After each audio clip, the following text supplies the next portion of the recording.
എല്ലാവർക്കും ഉമ്മച്ചിൻ്റെ അടുക്കളയുടെ പുതിയൊരു വീഡിയോയിലോട്ട് സ്വാഗതം. അപ്പോൾ വീഡിയോയിലോട്ട് കടക്കുന്നതിന് മുന്നായിട്ട് ഉമ്മച്ചിൻ്റെ അടുക്കള ബൈ ഷെറീന എന്നുള്ള ഈ ഒരു യൂട്യൂബ് ചാനൽ ആദ്യമായിട്ട് കാണുന്ന കൂട്ടുകാരുണ്ടെങ്കിൽ തീർച്ചയായിട്ടും ആ റെഡ് സബ്സ്ക്രൈബ് ബട്ടൺ ഒന്ന് ഞെക്കിയിട്ട് ചാനൽ സബ്സ്ക്രൈബ് ചെയ്യുക. സബ്സ്ക്രൈബ് ചെയ്തതിന് തൊട്ടടുത്ത് തന്നെ ഒരു ബെല്ലൈക്കൺ വരുന്നില്ലേ, അതും കൂടെ ഒന്ന് പ്രസ് ചെയ്യണം കേട്ടോ. ഇതും കൂടി പ്രസ് ചെയ്ത് കഴിഞ്ഞാൽ ഞാൻ ഇവിടുന്ന് അങ്ങോട്ട് ഇടുന്ന എല്ലാ വീഡിയോസും ഇടുന്ന ടൈമിൽ തന്നെ നിങ്ങളുടെ ഫോണിൽ നോട്ടിഫിക്കേഷനായിട്ട് വരുന്നതാണ്. ഇന്ന് ഞാനൊരു കടുമാങ്ങയുടെ റെസിപ്പി ആയിട്ടാണ് വന്നിട്ടുള്ളത്. അപ്പോൾ ഈ വീഡിയോ ഷൂട്ട് ചെയ്തത് ഞാനല്ല, ഉമ്മ നാട്ടിൽ നിന്നും അയച്ചു തന്നതാണ്. ഇക്കാടെ ഉമ്മയാണ് ഇത് മുഴുവനായിട്ട് ഷൂട്ട് ചെയ്തിട്ടുള്ളത്. അപ്പോൾ എന്തെങ്കിലും ഇതിൽ മിസ്റ്റേക്കോ അല്ലെങ്കിൽ നിങ്ങൾക്ക് എന്തെങ്കിലും കംഫർട്ടബിൾ ആയിട്ട് തോന്നിയിട്ടില്ലെങ്കിൽ എല്ലാവരും ക്ഷമിക്കുക. ഉമ്മാക്ക് അങ്ങനെ ഷൂട്ട് ചെയ്തിട്ടൊന്നും പരിചയമല്ല, ഉമ്മാക്ക് കഴിയുന്ന രീതിയിലെല്ലാം ചെയ്തിട്ടുണ്ട്. അപ്പോൾ നിങ്ങൾ അഡ്ജസ്റ്റ് ചെയ്യുക. നല്ലൊരു റെസിപ്പിയാണ്, അതുകൊണ്ടാണ് ഇത് ഇടുന്നത്. പലരും ചോദിച്ച റെസിപ്പി കൂടിയാണ്. ഉമ്മാക്ക് കഴിയുന്ന രീതിയിൽ നന്നായിട്ട് ഷൂട്ട് ചെയ്തിട്ടുണ്ട്. അപ്പോൾ നിങ്ങൾ എന്തെങ്കിലും പൊരുത്തക്കേടുകളുണ്ടെങ്കിലൊക്കെ ക്ഷമിക്കുക. അപ്പോൾ നമുക്ക് വീഡിയോയിലോട്ട് കടക്കാം. കടുമാങ്ങ ഉണ്ടാക്കാൻ വേണ്ടിയിട്ട് ഇവിടെ 300 മാങ്ങയാണ് ഉമ്മ വാങ്ങിച്ചിട്ടുണ്ടായിരുന്നത്. 300 മാങ്ങയുടെ വലിയ ഞെട്ടി കളഞ്ഞ ശേഷം ഒരു 2 ഇഞ്ച് നീളത്തിലൊക്കെ ഞെട്ടി അവിടെ തന്നെ വെച്ചിട്ട് നന്നായിട്ട് വാഷ് ചെയ്യുക. നല്ലപോലെ കഴുകിയിട്ട് ഇളം ചൂടുവെള്ളത്തിൽ വീണ്ടും കഴുകുക. എന്നിട്ട് ഇതുപോലെ അതിൻ്റെ വെള്ളമൊക്കെ വാരാൻ വേണ്ടിയിട്ട് ഒരു പേപ്പറിൽ നിരത്തി വെച്ചിരിക്കുകയാണ്. നല്ലപോലെ വെള്ളം വാർന്ന ശേഷം മാത്രമേ ഉള്ളൂ ഇനി ഈ മാങ്ങ യൂസ് ചെയ്യാൻ പാടുള്ളൂ. നല്ലപോലെ വെള്ളം വാർന്ന ശേഷം ഇത് ഉപ്പിൽ ഇട്ട് വെക്കണം. അപ്പോൾ ഉമ്മ 300 മാങ്ങയ്ക്ക് 2 കപ്പ് ഉപ്പാണ് ഇവിടെ എടുത്തിട്ടുള്ളത്. കുറച്ച് മാങ്ങ ഇട്ട് കൊടുത്തിട്ട് അതിൻ്റെ ഞെട്ടി റിമൂവ് ചെയ്തിട്ട് ബാക്കിയുള്ള ഞെട്ടി ഉണ്ടല്ലോ 2 ഇഞ്ച് നീളത്തിൽ ഞെട്ടി വെക്കാൻ പറഞ്ഞില്ലേ, അത് റിമൂവ് ചെയ്യുക. എന്നിട്ട് കുറച്ച് ഇട്ട് കൊടുക്കുക, അതിൻ്റെ മുകളിൽ കുറച്ച് ഉപ്പിട്ട് കൊടുക്കുക. എന്നിട്ട് വീണ്ടും കുറച്ച് മാങ്ങ ഇട്ട് കൊടുക്കുക, വീണ്ടും അതിൻ്റെ മുകളിൽ ഉപ്പിട്ട് കൊടുക്കുക. ഇങ്ങനെ കണ്ടിന്യൂ ചെയ്തിട്ടാണ് ഇത് നിറച്ചിട്ടുള്ളത്. നെല്ലിൻ്റെ ഗ്ലാസ്സിന് 2 ഗ്ലാസ് കല്ലുപ്പാണ് ഉമ്മ എടുത്തിട്ടുള്ളത് 300 മാങ്ങയ്ക്ക്. അത് വെച്ചിട്ടാണ് ഇങ്ങനെ 2 ഭരണികളിലാക്കിയിട്ട് മാങ്ങ നിറച്ചിട്ട് ഉപ്പിലിട്ട് വെക്കുകയാണ്. ഒരു 7 ദിവസം കഴിഞ്ഞ ശേഷം എടുത്തിട്ടുള്ളതാണിത്. അപ്പോൾ ഇതിൽ വെള്ളം തട്ടാനേ പാടില്ല. പിന്നെ നിങ്ങൾ എടുക്കുന്ന ഭരണിയിൽ വെള്ളം ഉണ്ടാവാൻ പാടില്ല. 300 മാങ്ങയ്ക്ക് 200 ml ഗ്ലാസ്സിൽ 2 ഗ്ലാസ് ഉപ്പ് വെച്ചിട്ടാണ് ഇങ്ങനെ നിറച്ചിട്ടുള്ളത്. അപ്പോൾ ഒരു 7 ദിവസം ആയപ്പോഴത്തേനും ഇത് റെഡിയായി. ചില മാങ്ങ ചിലപ്പോൾ 10 ദിവസമൊക്കെ എടുക്കും. അപ്പോൾ നിങ്ങൾ എടുക്കുന്ന ഭരണിയിൽ വെള്ളം ഇല്ലാണ്ടിരിക്കാൻ പ്രത്യേകം ശ്രദ്ധിക്കുക.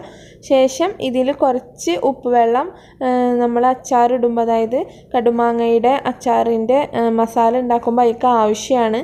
അപ്പോൾ അതിന് വേണ്ടിയിട്ട് കുറച്ച് ഉപ്പ് വെള്ളം മാറ്റി വയ്ക്കുക.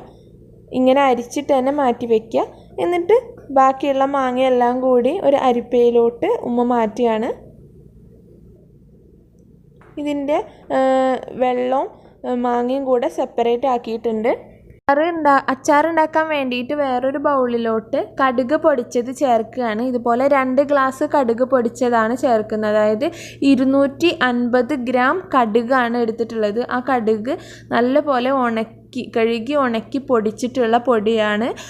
അതാണ് ഈ 2 ഗ്ലാസ് 250 ഗ്രാം എടുത്തപ്പോഴത്തേനും ഈ 2 ഗ്ലാസ്സായി.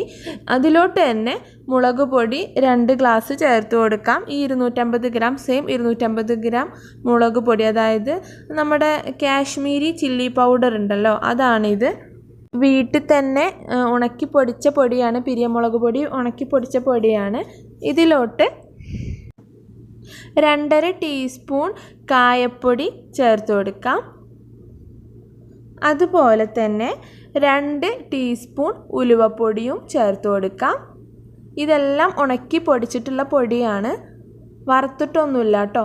ഇതെല്ലാം കൂടി നന്നായിട്ടൊന്ന് ഇതുപോലെ മിക്സ് ചെയ്തെടുക്കുക.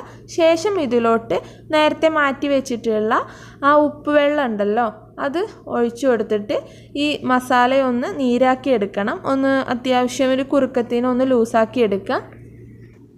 ഒരുപാടങ്ങ് ലൂസായി പോകരുത്, അത് ശ്രദ്ധിക്കുക.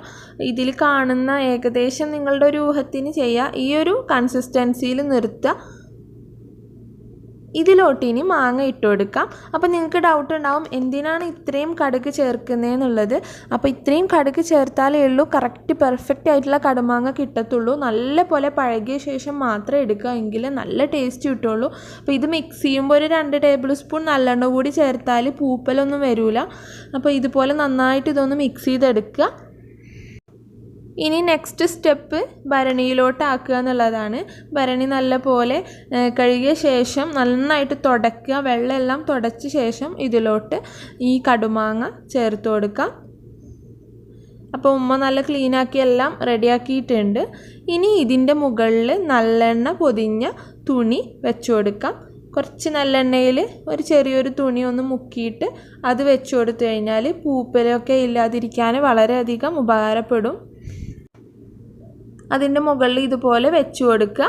എന്നിട്ട് ഭരണി അടച്ചു വെച്ചിട്ട് നമുക്ക് ഇങ്ങനെ കെട്ടിക്കൊടുക്കാം. ഒരു പ്ലാസ്റ്റിക്കിൻ്റെ കവർ വെച്ചിട്ട് ഇങ്ങനെ നന്നായിട്ട് കെട്ടിക്കൊടുക്കുക.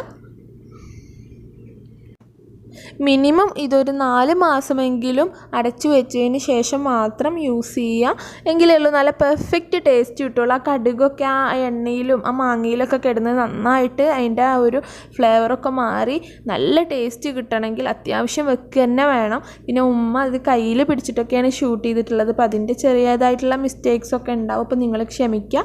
അപ്പോൾ നിങ്ങൾക്ക് വീഡിയോ ഇഷ്ടമായിട്ടുണ്ടെങ്കിൽ ലൈക്ക് ചെയ്യുക, ഷെയർ ചെയ്യുക, കമൻറ്റ് ചെയ്യുക, സബ്സ്ക്രൈബ് ചെയ്യുക. ഹോം മെയ്ഡ് ബൈ സിത്താര എന്ന് പറഞ്ഞിട്ട് ഒരു ഫുഡ് റെസിപ്പീസിൻ്റെ പുതിയൊരു ചാനലുണ്ട്.